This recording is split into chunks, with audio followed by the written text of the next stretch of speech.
이렇게 아름다운 미녀와 이렇게 험악한 야수가 사랑에 빠집니다.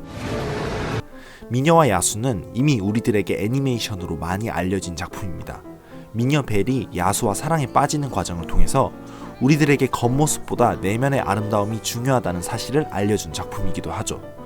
그러나 이번 작품은 디즈니의 고전 애니메이션을 충실히 반영해서 만들어지기도 했지만 기존 작품에 등장하지 않았던 요정이 중요한 순간에 비중 있게 등장하거나 또 성소수자로 보이는 캐릭터가 등장하는 등 기존의 작품들과 여러 부분에서 차이점을 보여주면서 이목을 집중시키고 있습니다. 여러분은 미녀와 야수가 그냥 미녀와 야수지 무슨 두 번째 의미가 숨겨져 있어 라고 생각하실 수 있는데 해석 변태의 리뷰를 끝까지 보면 전혀 그렇지 않으실걸요. 이번 미녀와 야수 실사판은 기존의 애니메이션과는 다른 의미를 숨겨놓았더라고요. 정말로요. Come, show me the smile. 네, 그럼 저와 함께 지금부터 이 작품의 내용을 알아보고 미녀와 야수의 두 번째 숨겨진 의미를 알아보도록 할까요? 그럼 시작합니다.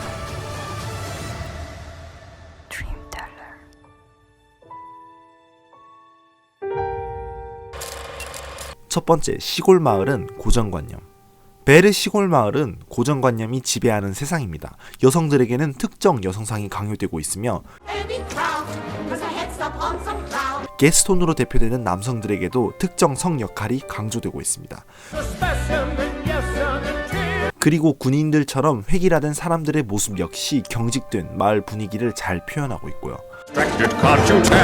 이런 마을에서 벨은 발명을 하거나 아이들에게 글을 가르치는 등 고정관념에 저항하는 모습을 보여줍니다.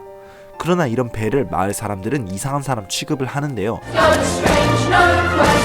영화는 아이들에게 글을 알려주는 벨과 그것을 이상하게 생각하는 마을 사람들의 모습을 통해서 이런 부분을 아주 잘 묘사하고 있습니다. This is a small village, and it's small-minded as well. 두 번째, 야수의 성은 고정관념이 없는 곳. 고정관념이 지배하는 시골과는 다르게 움직이는 물건들 그리고 야수처럼 생긴 왕자가 있는 이곳은 고정관념으로는 전혀 이해할 수 없는 것들로 가득한 공간입니다. 시골이 고정관념을 나타내는 공간이었다면 이 성은 고정관념으로 이해될 수 없는 존재들이 모여있는 공간입니다. 세 번째, 계절과 빛으로 구분한 야수의 성과 시골.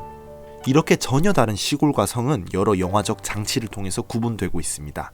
일단 시골은 햇살이 따뜻한 초여름 날씨이고 빛을 밝게 비추어서 매우 활기찬 분위기의 장소입니다.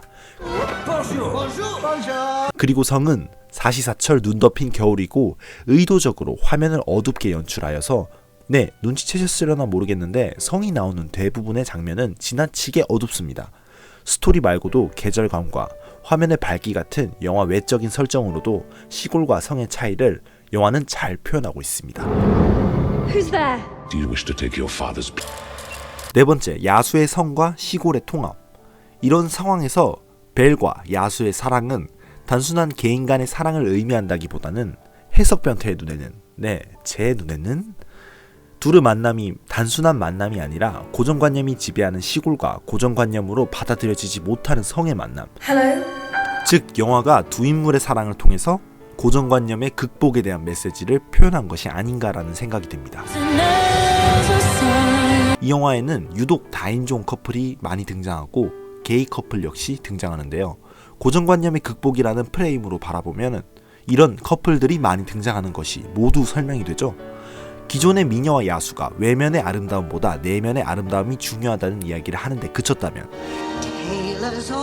이번 미녀와 야수는 조금의 설정 변경을 통해서 고정관념의 극복을 통한 모두의 화합으로 영화의 주제를 한층 확장시키는데 성공했습니다. 물론 제 생각이 맞다면요. 다섯 번째, 미녀와 야수의 두 번째 의미. 마지막으로 뷰티 앤 비스트의 두 번째 의미를 알려드리겠습니다. 이 영화에서 비스트는 두 가지 종류의 사람을 이야기합니다. 하나는 외모가 짐승인 사람, That's not a request. 다른 하나는 마음이 짐승인 사람. 전자를 대표하는 인물은 왕자이고 후자를 대표하는 인물은 게스톤인데요. 실제 작품에서도 이 친구가 게스톤을 야수라고 부르는 장면이 잠깐 스쳐 지나가죠.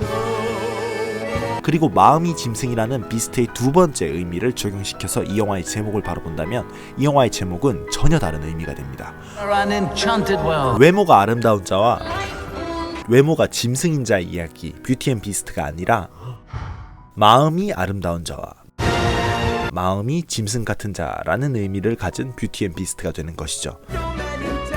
이를 영화의 주제인 고정관념의 관점에서 바라본다면 당연히 마음이 아름다운 자는 편견 없이 사랑을 하는 자, 마음이 짐승인 자는 고정관념을 갖고 사람을 미워하는 자가 될 것입니다. 이번에서 괜찮지 않나요? 네. 뷰티 앤 비스트 좀 새로운 의미로 다가오시는가요? 두 번째 의미로 미녀와 야수를 보면 더 많은 장면을 발견할 수 있고 또 더 깊은 여운을 가지실 수 있을 것입니다.